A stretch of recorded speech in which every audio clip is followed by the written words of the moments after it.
Sa pang masayang pagbati, mga mahal kong kapatid, nawa po ay nasa mabuti kayong kalagayan. Ganon din po ang inyo pong mga mahal sa buhay. Muli po, Pastor Steve po ito ng True Gospel Church. Welcome po sa atin pong Bible Study sa Jesus ang Daan Part 2. Nandito na po tayo sa atin pong Part 2. Lord willing ay matatapos po natin yung Chapter 11 ngayon. Praise God. Bago po natin umpisan, mga mahal kong kapatid, siguro umpisan po natin muna sa panalangin para tayo po ay puspusin po ng Diyos. Dakilang Diyos, kami po ay nagpapasalamat, sinasamba ka namin. Release your anointing, O God, sa amin pong pag-aaral. Puspusin mo kami ng iyong banal na Espiritu. At kami rin po, Panginoon, ay nagpapalinis po sa iyong harapan. Salamat sapagkat kayo po ang aming Diyos na nagpapatawad ng marami po naming kasalanan. Salamat din po sapagkat kayo po ay amin pong kasama ngayon. Kayo ang Diyos na makapangyarihan. Kayo ang Diyos na di nagbabago. Pagpalain mo ang aking mga kapatid na nanonood ngayon at whatever the attacks of the enemy, any distraction, we rebuke in the name of Jesus and release your anointing as we're going to study your word today in Jesus' name. Amen and amen. Hallelujah. Praise God. Purihin ang Panginoon. Ngayon po mga kapatid, nandito na po tayo sa chapter 11 part 2. Praise God. At here sa atin pong part 2 verse 25.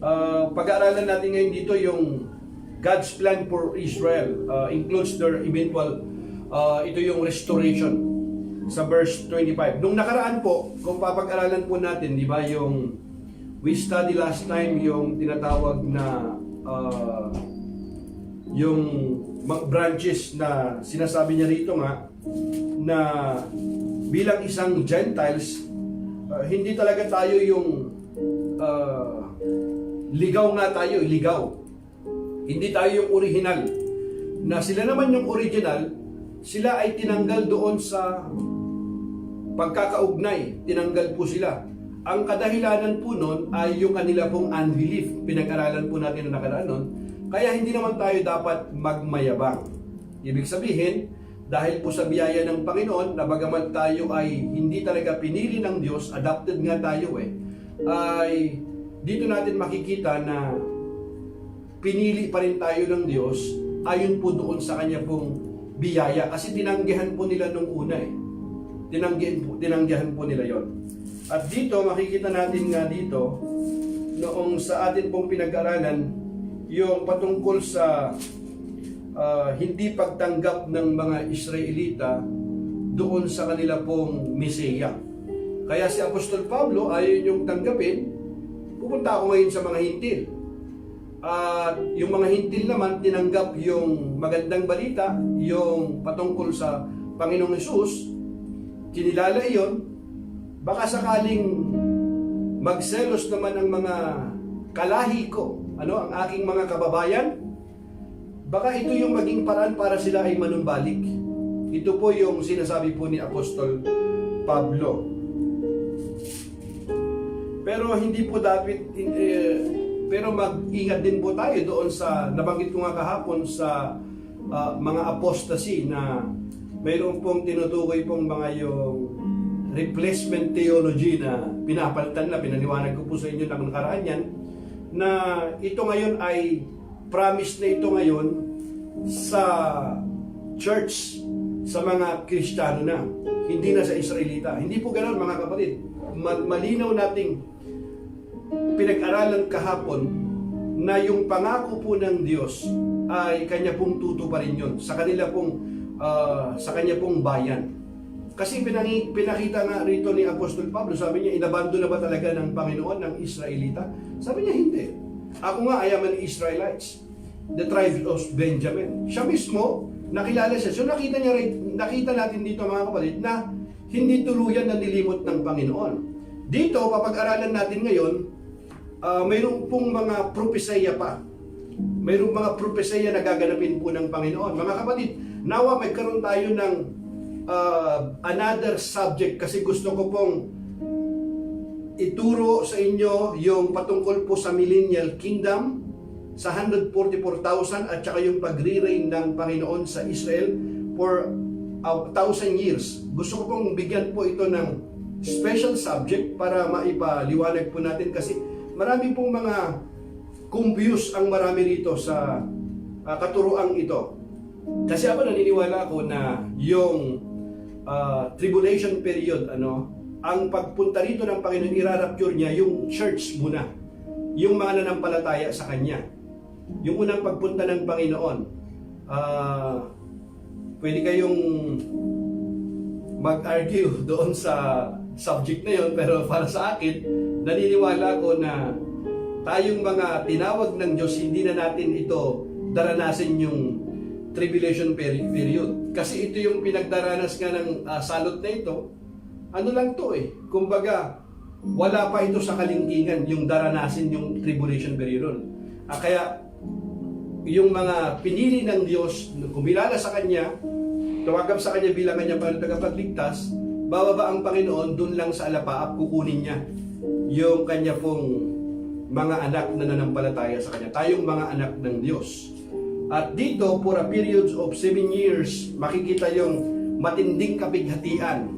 Makikita ngayon ito ng mga Israelita, na tunay nga ang ating Mesaya. Sapagkat 2,000 years ago, hindi nila tinanggap. Kahit nga sa panahong ito, yung gospel, bawal yan. Na ipangaral mo doon, bawal. May mga gumagawa, pero talagang hindi ka ganun hayagan na yung kanilang mga may mga doon, may mga batas po dyan. Katulad po dito, or sa ang lugar man, mayroon pong talagang hangganan na hindi ka pwede basta-basta magturo talaga.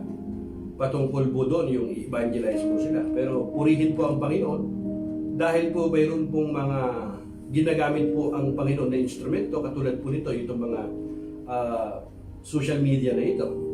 Hindi naman ito pilitan na kung sino yung gustong panood nila, purihin po ang Panginoon. Pero tutuparin po ng Panginoon yung kanya pong pangako. Bibigyan po natin yan kung lulubin po ng Panginoon, bibigyan po natin yan ng separate subject.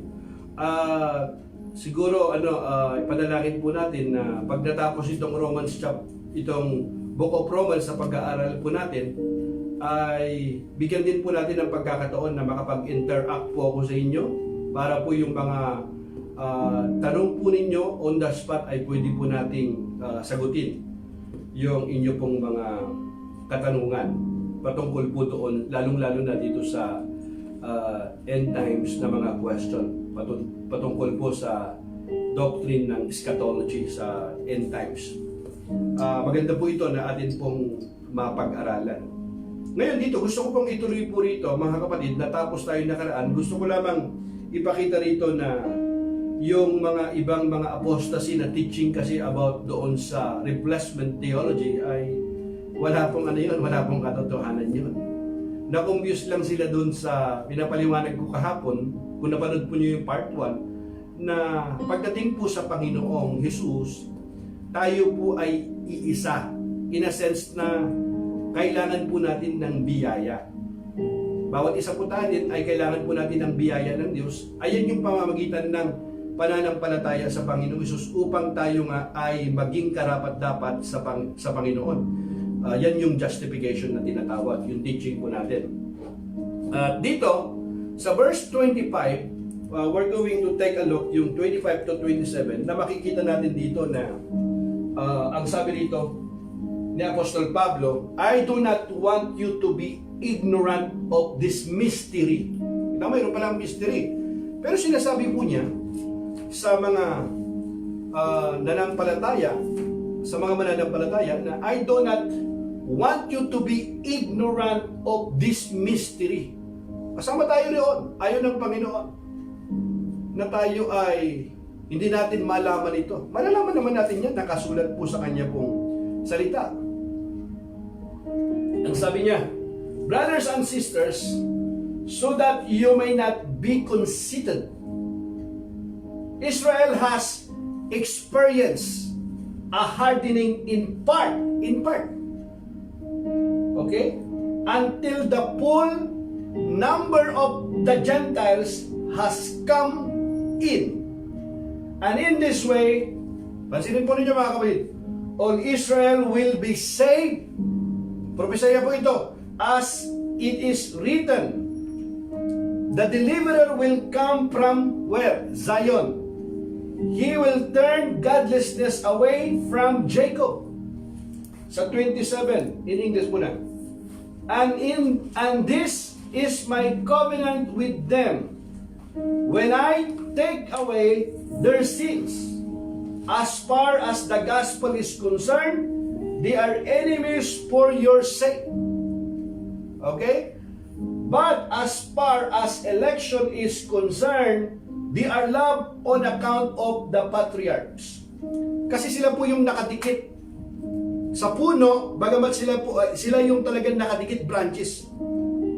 Tayo nga yung tinatawag na ligaw na ulibo. Kayo nga naligaw pero naidikit tayo sa biyaya po ng Panginoon. Sila, tinanggal sila. Dahil po doon sa kanila pong unbelief. Makikita po natin doon sa nung nakaraan po natin na pinag-aaralan. Di ba sabi niya, you Gentiles are like the branch of wild olive tree. Wild nga ang tawag that is broken off and then contrary to nature is joined to a cultivated olive tree. The Jews are like this cultivated tree, and it will be much easier for God to join the broken off branches to their own tree again. Magagawa kasi lahat ng Panginoon Lalong pang madaling idugtong sa puno ang mga tunay na sanga nito. Kung yung hindi nga tunay na isang nasangan ay naidugtong doon sa ugat para makalasap ng pagpapala, how much more sa kanila? Kaya mga kapatid, ang Diyos po ang gagawa ng paraan. Bagamat hindi nila tinanggap ang Ebanghelyo, sa ngayon kasi hindi talaga nila tinanggap Hinihintay pa nila yung Mesaya hanggang ngayon mga kapatid. Pero mayroon pong prophecy. Mayroon pong propesya na darating po ang panahon na makikita po nila na ang Panginoong Hesus nga ay totoo na siya yung Mesaya. Kasi tayo yung unang kukunin po niya, makikita po nila lahat po yun. At pagdating po ng panahon na yun, mga kapatid, magkakaroon po ng matinding kapaghatian at ang mga iba't ibang mga bansa ay magtutulong-tulong ngayon para i-wipe out na nila, tanggalin na, tanggalin na ang bayan ng Israel. Tatanggalin na yun. Pero tutulungan po sila ng Panginoon. Ang Panginoon ang magliligtas po sa kanila. At dahil dito, mananampalataya sa kanila. Propesya yan, mga kapatid. Sabi sa Tagalog, basahin ko muna. Di ba? Mga kapatid, isang hiwaga. Hiwaga po ito, Isang hiwaga ang nais kong malaman ninyo upang hindi maging mataas ang palagay ninyo sa inyong sarili. Give me hot one, not this one. Hot water. Thank you. Di ba? Mga kapatid, isang hiwaga ang nais kong malaman ninyo upang hindi maging mataas ang palagay ninyo sa inyong sarili. Ang pagmamatigas ng Israel ay sa isang bahagi lamang. Sa isang bahagi lamang. Hanggang sa mabuo ang takdang bilang ng lahat ng mga hintil na lalapit sa Diyos. Sa paraang ito, maliligtas ang buong Israel tulad ng nasusulat. Nasusulat sa Lumang Timando. Magmumula sa Zion ang tagapagligtas. Papawiin niya ang kasamaan sa lahi ni Jacob. At ito ang gagawin kong kasunduan namin kapag pinawi ko na ang kanilang mga kasalanan. Dahil tinanggihan ng mga Israelita ang magandang balita, tinanggihan nila. Sila'y naging kaaway ng Diyos. Paano sila naging kaaway ng Diyos? Tinanggihan nila yung magandang balita. Hanggang ngayon, kapatid, kapag tinanggihan po natin yung magandang balita na ino-offer ng Diyos sa atin, magandang balita yan yung pagliligtas ng Diyos sa atin. Kaya nga maganda ililigtas tayo doon sa apoy ng impyerno. Sapagkat yung atin pong kasalanan ay mayroon pong kabayaran. Yung pangalawang kamatayan, ang tinutukoy po doon, hindi yung kamatayan natin dito. Lahat ng tao mamatay sa ayon sa gusto niya. At pagkatapos po niyan, mayroon pong judgment day. Is it appointed to man to die once and after that judgment? In Hebrews 9:27. At yung kabayaran ng kasalanan na yun ay yung kamatayan. Romans 6:23. Ang tinutukoy po doon, mga kapatid, ay yung pangalawang kamatayan. Eternal death po yun. Ngunit ang kaloob ng Diyos ay buhay na walang hanggan sa pamamagitan ni Kristo Jesus na ating Panginoon. Yan yung magandang balita. Nagkatawang tao ang Diyos. Ang salita, nagkatawang tao. Na bagamat siya'y Diyos, hinubad niya ang katangiang pagka-Diyos, nagkatawang tao. Bakit kailangan niya magkatawang tao? Para mamatay sa krus. Bakit kailangan niya mamatay sa krus? Para bayaran ng ating kasalanan. God cannot die. But in order to Him to die, He must become man. Because without the shedding of blood, there is no forgiveness of sin. Kita niyo po yung plano? Papakita ko po sa inyo yung prophecy nito. Papakita ko po sa inyo, mga kapatid, medyo malalim po ito na pag-aaral. Kaya nga, sabi ko po sa inyo, gusto ko po kung luluupin ng Panginoon, bibigyan po natin ito ng separate teaching patungkol po doon sa millennial kingdom and yung 144,000. Dami kasing mga na-confuse doon eh. Sila daw yun yung iba eh. Kung luluupin po ng Panginoon.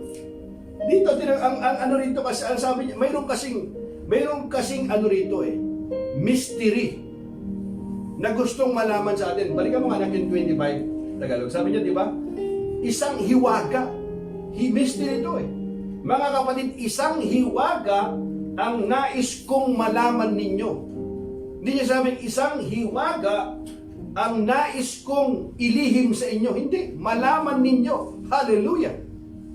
So, hindi na siya lihim. Yung mystery na yun, hiwaga yun, hindi na siya ngayon hiwaga.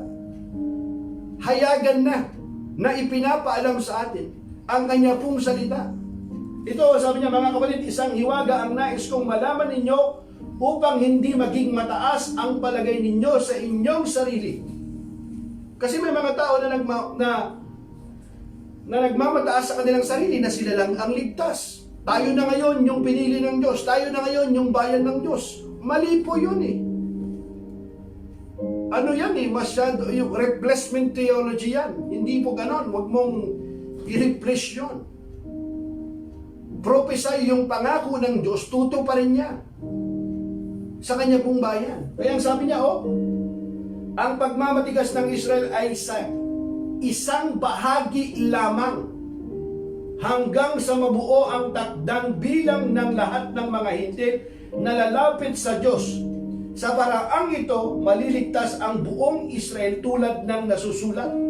Hindi naman lahat, bahagi lamang. Kasi Pablo nga, Israelita nga, sabi ko sa inyo eh. Pero marami ang hindi tumanggap sa kanila, naniwala. Ano yung prophecy na yun, yung nasusulat na yun? Magmumula sa Zion ang tagapagligtas. At tinutukoy po dito ang Panginoong Jesus, papawiin niya ang kasamaan sa lahi ni Jacob. At ito ang gagawin kong kasunduan namin kapag pinawi ko na ang kanilang mga kasalanan. Kasunduan. Mayroong kasunduan namin kapag pinawi ko na ang kanilang mga kasalanan. Hallelujah. Paano ba mapapawi ang kasalanan ng tao? Para mapawi ang kanilang kasalanan, ang ginagawa po nila, naghahandog sila ng mga hayop. Ang tawag po doon, atonement, para matakpan lang yung kanilang kasalanan. Pero hindi talaga lubusang mapawi. Matakpan lang. Kasi ang tinitingnan po ng Diyos ay yung kanilang pong handog. Pag maayos yung handog nila, okay. Lagi-lagi yun, walang katapusan yun. Pero ito, sinasabi niya, ito ang gagawin kong kasunduan namin kapag pinawi ko na ang kanilang mga kasalanan. Papaliwanag ko po sa inyo itong 27 na ito kasi mayroong prophecy rito si Jeremiah. Papakita ko sa inyo yan. Pero hindi lang po Sa verse 28 sabi niya, dahil tinanggihan ng mga Israelita ang magandang balita, ano ang nangyari? Sila'y naging kaaway ng Diyos. Naging kaaway sila ng Diyos. Bakit? Tinanggihan ng magandang balita. Tayo ba? Kapag tinanggihan natin ang magandang balita. Naging kaaway ba tayo ng Diyos? Masamang balita yun. Ito na nga eh. Israelita na nga ito. Ito yung mga Hudyo na. Kalahi na ito ng Panginoon. Nakipagtipan ng Panginoon na. Naging kaaway pa sila. How much more tayong mga Hintil? Kaaway tayo ng Diyos. Kaya yung magandang balita, mga kapatid, ito yung great commandment na ng Panginoon. Ito, great commission niya ito. Preach to the whole world. Go to the poor and make disciples of all the nation, baptizing them in the Father, Son, the Holy Spirit. Ito yung utos ng Panginoon eh. Bago siya umakyat. Ito yung kautos-utusan niya. Magandang balita, ito ang kailangan po ng tao upang magkaroon tayo ng bahagi sa karyaan ng Diyos. Magkaroon tayo ng relasyon sa Diyos. Tanggapin po natin ang magandang balita. Kasi pag hindi natin tinanggap ang magandang balita, nananatili tayong kaaway ng Diyos. Hindi naman ako nagsabi yan, sinasabi po ng Biblia yan. Tinanggihan ng mga Israelita ang magandang balita, sila'y naging kaaway ng Diyos. Kaya wag po natin tanggihan ang magandang balita. Nag-uukol tayo ng panahon sa masamang balita, napakaraming masamang balita. Talagang nagiging viral po yan pag masama ang balita. Pero pag magandang balita, gawin po natin viral. Ang magandang balita, ang pagliligtas ng Panginoon, mayroon ng pag-asa ang tao. Kapag ang tao, mga kapatid, ay nakakilala sa Panginoon, tinanggap niya ang magandang balita, kahit ang kamatayan, hindi niya katatakutan. Maraming mga tao ngayon na takot na takot. Takot na eh. Well, likas naman, ayon sa ating likas sa tao na tayo ay nakakaramdam ng takot. Pero kung ikaw ay nanatili ka ng takot, ay hindi nakalooban ng Panginoon yan. Hindi nakagustuhan ng Panginoon yan. Kasi ang gusto ng Panginoon, tayo ay mayroon pong kapanatagan. At yung nagkakaroon ng tunay na kapanatagan na nararanasan ay yung mga anak ng Diyos. Kasi yung mga anak ng Diyos, mga nanampalataya sa Kanya, na born again in the Spirit, kahit ang kamatayan, hindi niya kinatatakutan. Bakit? Kasi mayroong buhay na walang hanggan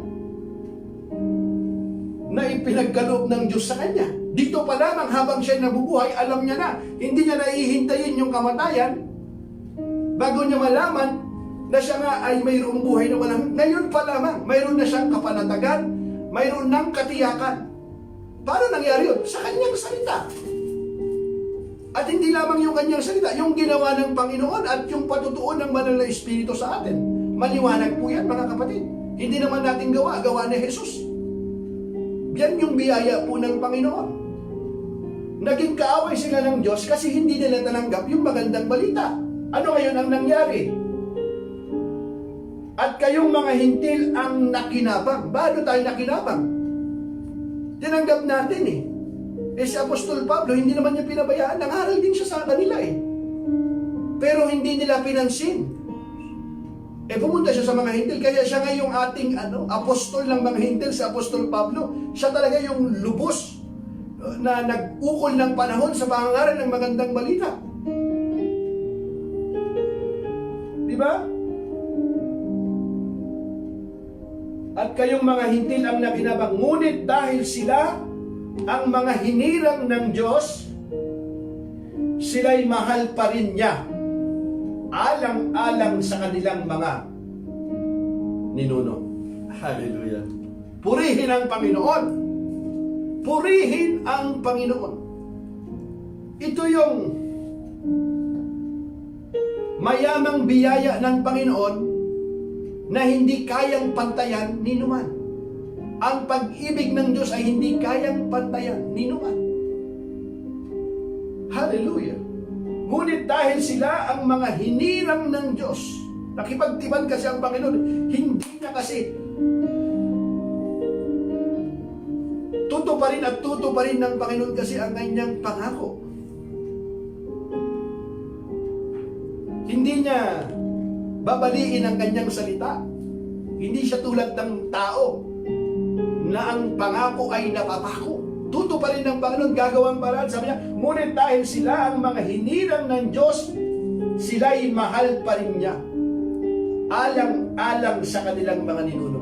Mga kapatid, I want you to know, na maaring maraming panahon hindi natin pinansin ang Panginoon. Naging abala tayo sa maraming mga bagay. Gusto kong malaman nyo na mahal pa rin tayo ng Panginoon. Hindi niya hinintay na ikaw ay active ka na sa church, naglilingkod ka na sa Kanya, bago niya ipinadama yung pag-ibig niya sa iyo. Habang ikaw ay nasa kadiliman pa, pinadama na niya ang kanyang pag-ibig. Romans chapter 5 verse 8. He demonstrated already His love. While we were still sinner, Christ died for us. Think about that, mga kapatid. Ipinadama niya na ang kanyang pag-ibig sa atin. Walang duda yan. Mahal ba ako ng Diyos? Sabi ng iba, kung mahal ako ng Diyos, bakit nangyari sa akin ito? Ito yung maraming mga katanungan ng iba. Mga kapatid, walang duda. Mahal ka ng Panginoon.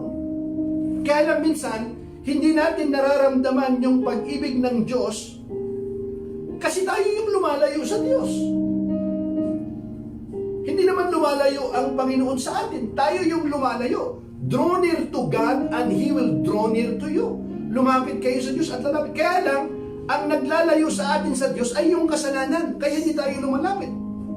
Tayo mismo yung lumalayo sa Diyos. Ang imbitasyon nga ng Panginoon sa atin, lumapit kayo. Come unto me, all of you who are heavy laden, and I will give you rest.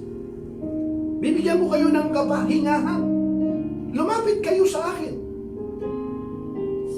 Paanyaya ito ng Panginoon sa bawat isa sa atin. Pero kita niyo po mga kapatid, mahal na mahal pa rin sila ng Panginoon sa kabila ng hindi nila tinanggihan nila. Pero pinagpauna na ito ng Panginoon. Sila'y mahal pa rin niya alang-alang sa kanilang mga ninuno. Hallelujah, purihin ang Panginoon. Ngayon, puntahan natin muna anak yung I want you to. Tingnan natin muna yung propesya yung nasulat doon sa Zechariah. Chapter 12. Verse 9 to 10. Ang sabi nito, di ba? On that day, I will set out to destroy all the nation that attack Jerusalem. And I will pour out on the house of David and the inhabitants of Jerusalem a spirit of grace. Alin daw yon? Spirit of grace and supplication. They will look on me, the one they have pierced. The one they have pierced. They will look on me. Sino daw yun? The one they have pierced. And they will mourn for him as one mourns for an only child, and grieve bitterly for him as one grieves for a firstborn son. Sa wakas, hallelujah! Kita niyo mga kapatid? Ganun po yung kanila mararamdaman dito, yung panghihinayang na napakahabang panahon. Kita niyo po mga kapatid? At sa araw na iyon, mawawasak ang alinmang bansang mga ngahas sumakop sa Jerusalem. Ang lahi ni David at ang mga taga-Jerusalem ay gagawin kong mahabagin at mapanalanginin. Sa gayon, kapag pinagmasdan nila ang kanilang sinaksak ng sibat, ay tatangisan nila itong parang kaisa-isang anak o anak na panganay. Puting English nila. Di ba mga kapatid? They will look on me, the one they have pierced, and they will mourn for him. Kasi ito yung kanila pong malaking panghihinayang na napakahabang panahon na kinahihintay nila. Kasi ililigtas sila ng Panginoon eh. Ililigtas sila ng Panginoon. Hindi bababayaan ng lubusan ng Panginoon. At nung makita nila ang pagliligtas ng Panginoon sa kanila, ngayon, mananampalataya sila. Marami ngayon ang mananampalataya sa kanila. Magbabalik loob sa kanila. Magpupuri sila sa Panginoon. Yun din. Sino daw din yun?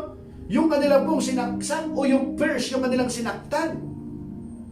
Yung kanilang ibinapako. Kasi matagal lang dumating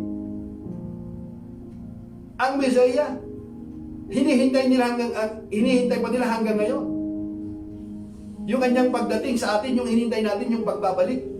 Sa kanila, hintayin lang nila yung pagdating. Sa atin, dumating na. 2,000 years ago, iniligtas na tayo. Doon pa lamang sila maniniwala, mga kapatid.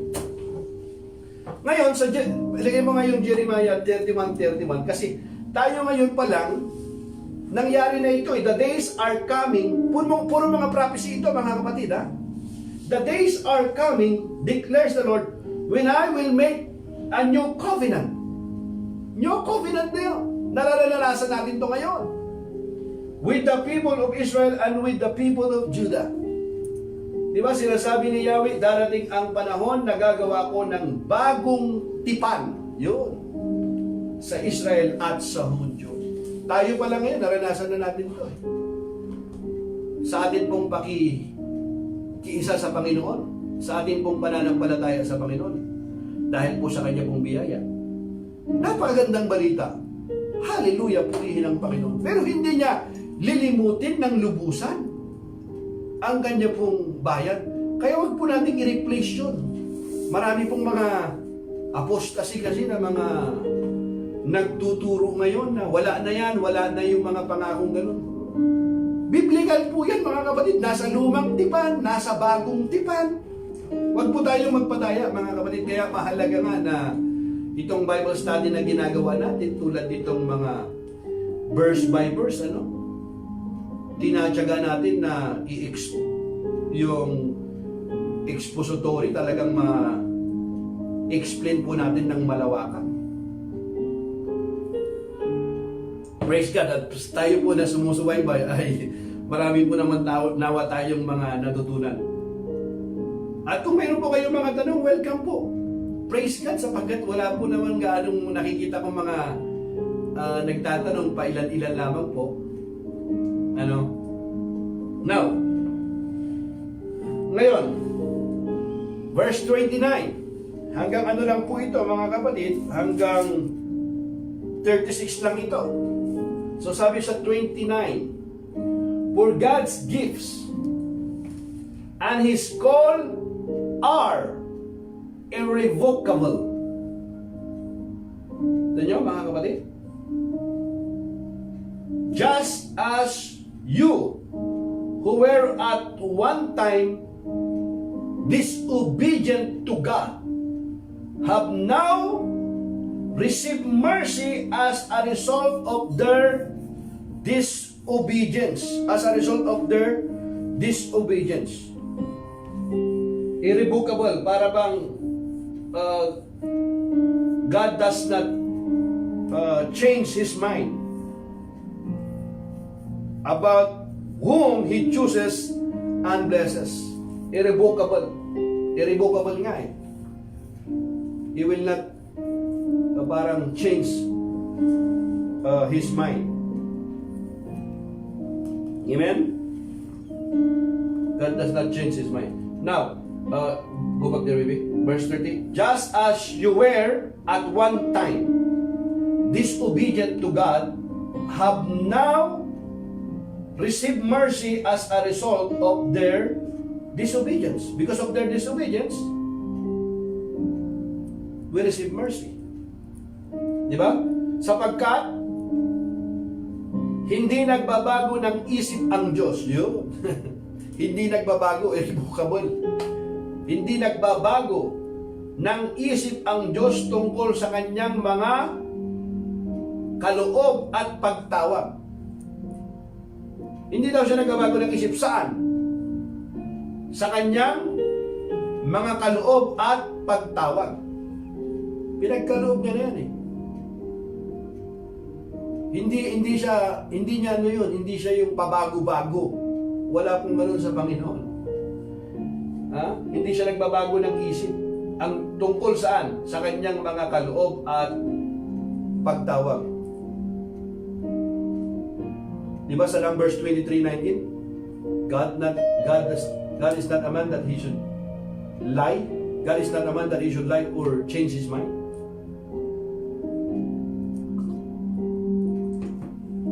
Nor the Son of Man, sabi pala niya doon, that He changes His mind. Now, sapagkat hindi nagbabago ng isip ang Diyos tungkol sa kanyang mga kaloob at pagtawag.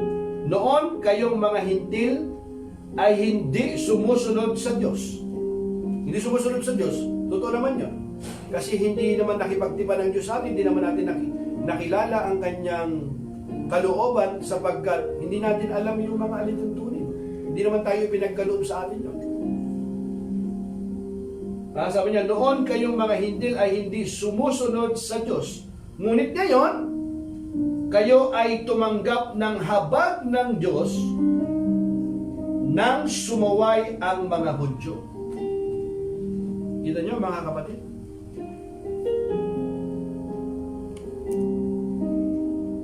So verse 31, kita mo po yung ano to kumbaga, plinano ba ito ng Panginoon?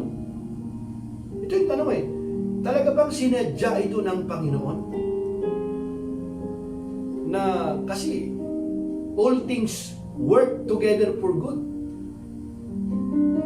Well, naniniwala ako, plinano to ng Panginoon Pero hindi naman nakakahulugan na wala na po silang free will, wala na silang kalayaan na tanggihan o hindi. Paano nangyari yun? Hindi ko rin alam. Basta pag binasa mo yung Biblia, pagkakaunawa mo, yun ang makikita natin na gustong iparating ng Panginoon. Pero mahirap Hindi naman ako ganun kawais para maunawaan natin ito ng lubusan. Nasa Panginoon na yun. Paano kaya yun nangyari? Dapat tinanggihan nila napunta sa Panginoon. Pero alam niyo mga kapatid, yung katalinuhan kasi ng Panginoon, hindi natin kayang tarukin, Kaya salamat po sa kanyang salita, Sapagkat sa magitan po ng kanyang pong salita, mauunawaan natin yung kanyang kalooban. Marami tayong nalalaman sa magitan po ng kanyang salita. Pero marami pa tayong hindi alam. Ako na lang, ang dami ko pang hindi alam. Na hanggang ngayon, gusto ko pong malaman, pag-aralan. Kaya nga napakahalaga ito pong ginagawa nating Bible study. Purihin ang Panginoon sapagkat meron tayong pagkakataon na ganito na makapag-aral. Napakasarap, napakaganda na pag-aralan, pagbulay-bulayan ang salita po ng Panginoon. Napakaraming mga revelation na pwede nating matanggap na pagpapala. Diba? So they too have now become disobedient in order that they too may now receive mercy as a result of God's mercy to you. For God has bound everyone over to disobedience so that He may have mercy on them all. Hallelujah! Purihin ang Diyos. Diba? Gayon din naman, dahil sa habag ng Diyos na inyong naranasan, habag talaga ng Diyos yan na inyong naranasan, sinusuway naman ngayon ng mga Hudyo ang Diyos. Nang sa gayoy, maranasan din nila ngayon ang kanyang habag.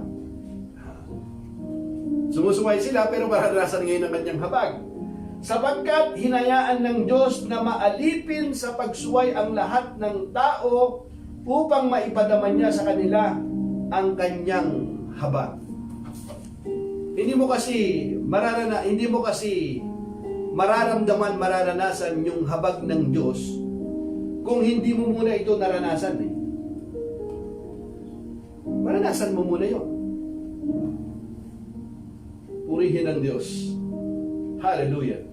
Salamat sa Kanya pong habag na ipinagkakaloob po sa atin. Kasi mga kapatid, hindi natin napapansin pero maraming pagkakataon na nasusuway po natin ang Panginoon Kasi kapag hindi tayo nakasunod sa Kanyang kalooban, lalong-lalo na kung alam natin, hindi natin ginagawa, pagsuway po yan Pagsuway po yun. Kung bibilangin lamang ng Panginoon yan, tulad po ng ginawa ng mga Israelita, na Kanya pong tinawag na doon siya nakipagtipan sa kanila, tayo rin ngayon. Hindi lang din naman sila Tayo rin eh. Sa habag lang talaga ng Panginoon, paulit-ulit niyang sinasabi po yan. Kung wala po ang habag po ng Panginoon, wala. Wala pong makakatayo po sa harapan po ng Diyos. Wala pong magiging ituturing na matuwid. Wala. Wala pong matuwid kahit isa. Sa Kanya pong kabanalan, sa Kanya pong kadakilaan, wala pong mahabag. Habag lamang po ng Diyos yun. At naranasan po natin yung habag na yun dahil lamang po sa ginawa ng Panginoong Hesus sa atin. Yan ay napakayamang biyaya niya na hindi tayo karapat-dapat pero pinagkaloob niya sa atin. At sila, nakita natin, tinanggihan nila, naging pagpapala sa atin. At tayo ngayon yung pinagpala ngayon, darating din ang panahon na sila rin ay makakaranas din ng habag. So, pagdating sa Panginoon, hallelujah, pare-pareho tayong kinahabagan, pare-pareho tayong kailangan ng biyaya ng Diyos. Hallelujah, purihin ang Panginoon. Go back there. Diba? Here, sapagkat hinaya ng Diyos na maalipin sa pagsuway ang lahat ng tao upang maipadama niya sa kanila ang kanyang habag. Praise God.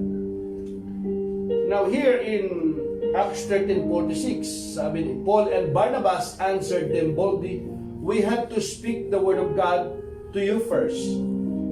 Since you reject it and do not consider yourselves worthy of eternal life, we now turn to the Gentiles." Kita nyo mga kapatid? Look at Paul and Barnabas. Boldly, we have to speak the word of God to you first. To you first. Since you reject it and do not consider yourself worthy of eternal life, you do not consider yourself worthy of eternal life because you think yung kaparaanan nyo na ginagawa ninyo, makakamit ninyo ang eternal life, yan yung akala ninyo. Pero hindi makakaabot yan sa Panginoon. Ngayon ang sabi niya, we now turn to the Gentiles. Maliwanag po yan mga kapatid. Ngunit buong tapang na sinabi ni na Pablo at Bernabe, sa inyo muna sana dapat ipahayag ang salita ng Diyos. Ngunit dahil itinatakwil ninyo ito, hinahatulan ninyo ang inyong sarili na kayo'y hindi karapat-dapat sa buhay na walang hanggan, kaya't sa mga hintil na lang kami pupunta. Kalungkot mga kapatid. Pero bagamat nakakalungkot, ganun na lamang ang habag ni Apostol Pablo, naging pagpapala naman ngayon sa mga hintil. Tinanggap po nila yung magandang balita, yung aral.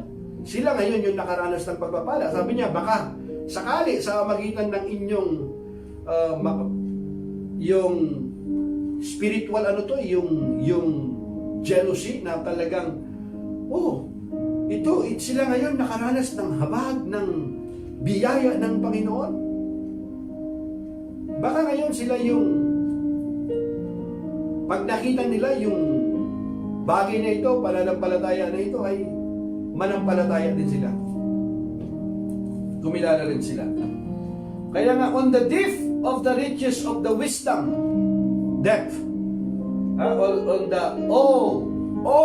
the depth of the riches of the wisdom and knowledge of God, how unsearchable His judgment and His paths beyond tracing out. Who has known the mind of the Lord? That is the question. Or who has been His counselor? Hallelujah. Lubhang napakasagana ng kayamanan ng Diyos. Di matarok ang kanyang karunungan at kaalaman. Sino ang makakapagpaliwanag ng kanyang mga kapasyahan? Sino ang makakaunawa ng kanyang mga pamamaraan? Gaya ng nasusulat, Sino ang nakakaalam sa pag-iisip ng Panginoon? Sino ang maaaring maging tagapayo niya? Mga kapatid, sabi ng isang theology, sabi niya, it is easier to measure the entire ocean in a little cup than to grasp the greatness of God in the human mind. It is easier to measure the entire ocean in a little cup than to grasp the greatness of God in the human mind. Kung gaano kalayo ang langit sa lupa, hindi kayang abutin, hindi kayang tarukin. Mga kapatid, salamat na lamang sa kanya pong habag at biyaya na ipinagkaloob sa atin. Kay buti po ng Diyos. Hindi natin kayang abutin siya kaya siya yung umabot po sa atin, mga kapatid. Siya yung gumawa ng kaparaanan. Siya yung nag-initiate. Purihin ang Panginoon. Who has ever given to God that God should repay them? For from Him and through Him and for Him are all things. To Him be the glory forever. Amen. Hallelujah. Di ba? Who has ever given to God that God should repay them? For from Him and through Him and for Him are all things. To Him be the glory forever. Amen. Hallelujah. Purihin ang Panginoon. Di ba? Sino ang nakapagbigay ng anuman sa Kanya na dapat niyang bayaran? Sapagkat ang lahat ng bagay ay mula sa Kanya. Lahat ng bagay ay mula sa Kanya. Sa pamamagitan niya at pag-aari niya, sa Kanya ang karangalan magpakailanman. Amen. Hallelujah. Kaya po mga kapatid, kung tayo po ay kumilala sa Panginoon, tumanggap ng magandang balita, mayroong dahilan na ikaw ay magpuri sa Panginoon. Hallelujah. Ano man ang iyong kalagayan ngayon, nararanasan ngayon, mayroong kang Kristo sa iyong buhay. Hallelujah. Ikaw ay pinagpala na ng Panginoon. Sabi nga ni Apostol Pablo, gusto ko lang tingnan sandali ngayon, 1 Corinthians 2:16. Ano ba? Ngayon kung titingnan po natin dito, basahin ko nga rito. Diba ang sabi niya rito, diba? Sino ang nakakaalam ng pag-iisip ng Panginoon? Sino ang makapagpapayo sa Kanya? Ngunit nasa atin ang pag-iisip ni Kristo. As the scripture says, who knows the mind of the Lord? Who is able to give Him advice? We, however, have the mind of Christ. Hallelujah. Think about that. We have the mind of Christ. Kaya po mga kapatid, sa atin pong pagtatapos itong part 2, itong chapter 11 na ito, ayaw kong masayang ang matapos ang Bible study na ito without giving you an opportunity to make Jesus the Lord of your life. Mga kapatid, ito po yung habag, biyaya, magandang balita na ino-offer ng Panginoon po sa atin. Available ngayon ang magandang balita, ang buhay na walang hanggan, ang habag, ang biyaya, grace, mercy, compassion, everlasting life. Come, all of you. Surrender your life to Christ. Ito yung invitation ng Panginoon ngayon sa atin. And it's not too late, mga kapatid. At praise God. Purihin ang Panginoon. Kita niyo po, mga kapatid? Salamat na lamang sa Kanyang biyaya. Nasumpungan po natin siya. Kaya nga ang sabi doon sa Romans, yung panghuli, di ba? In English, sabi niya sa 36, sabi niya, for from Him and through Him, and for Him are all things. To Him be the glory forever. Amen. Tagalog, sabi niya, di ba? Sapagkat ang lahat ng bagay ay mula sa Kanya, sa magitan niya at pag-aari niya, sa Kanya ang karangalan magpakailanman. Amen. Mga kapatid, ang buhay po natin hiram sa Diyos. Galing po sa Kanya yan. Kaya po mga kapatid, yung atin pong buhay, isuko natin sa Panginoon. Ihandog natin sa Panginoon. Bilang handog na buhay. Sapagkat kung ang atin pong buhay ay nasa kamay po ng Panginoon, mga kapatid, wala tayong dapat ikatakot at ipangamba. Kaya tayong ingatan ng Panginoon at kaya niya tayong iligtas. Kaya po mga kapatid, ito yung napakagandang pagkakataon na para isuko natin ang ating buhay. Kilalanin natin siya bilang ating Panginoon tagapagligtas. Tanggapin natin yung magandang balita na ino-offer niya po sa atin. Tanggapin natin si Jesus sa ating buhay bilang ating Panginoon tagapagligtas. At magkakaroon ng liwanag ang ating pong buhay. Kay Kristo lamang po natin matatagpuan ito. Sabihin mo ito na nagmumula sa puso.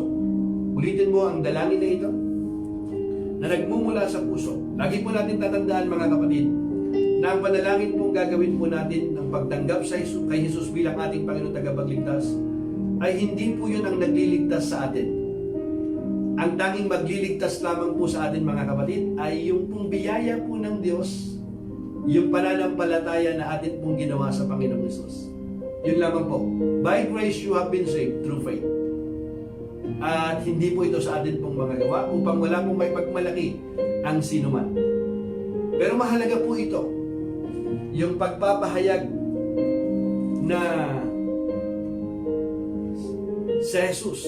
Alam po natin na lahat ng everyone Jesus called in the Bible, He called Him publicly sa harapan ng mga tao.